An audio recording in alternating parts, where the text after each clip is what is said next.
Lee Young Lee was born in 1957 in Jakarta, Indonesia to Chinese parents.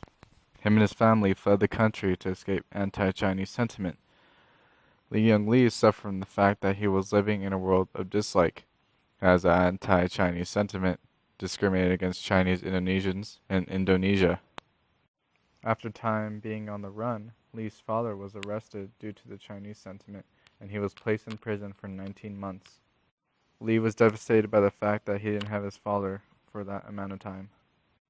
Lee Young Lee's father eventually escaped the prison and helped lead the trek for his son and his wife through Hong Kong to Macau all the way to Japan. And after the 5-year-long trek, him and his family finally settled in the US in 1964. Though Lee had some troubles in his life, he also introduced 2 books called Rose and The City in Which I Love You.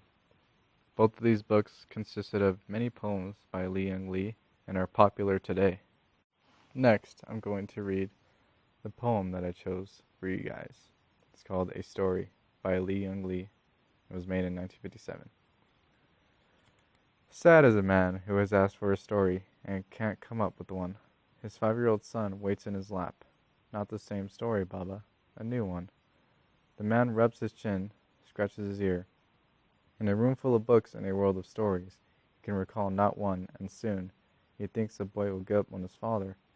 Already the man lives far ahead. He sees the day this boy will go. Don't go. Hear the alligator story, the angel story once more. You love the spider story. You laugh at the spider. Let me tell it. But the boy is packing his shirts. He is looking for his keys. Are you a god? The man screams.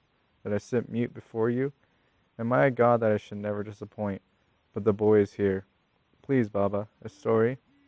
It is an emotional rather than logical equation, an earthly rather than heavenly one, which posits that a boy's supplications and a father's love add up to silence. Ambivalence is seen between the father and the son. They both want something from one another in order to be happy. For example, the boy wants a story, or else, supposedly, he's going to end up leaving just for not hearing it. And the father is so desperate just to tell a story that if he doesn't tell it, then he's going to be furious. The dad needs to take a chill pill and just relax. He seems to be crying over his 5-year-old boy leaving someday. The dad acts like it's the end of the world and wants one of his boring stories to be told. If he wants to read a story so bad, then do it for a living. Hey dad, why don't you get a job reading? Also, the dad doesn't even stop complaining about losing his son. His unconscious feeling gets the best of him in a way that can't be stopped. For crying out loud, how are you going to think of your son leaving far ahead in your thoughts? Lee Young Lee obviously is fond of stories. Why not put it in a poem, right?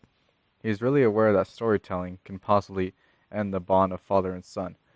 The reader sees this by wishing the dad could just read a story already. Instead of wasting time, read a story from your book collection to make your son happy.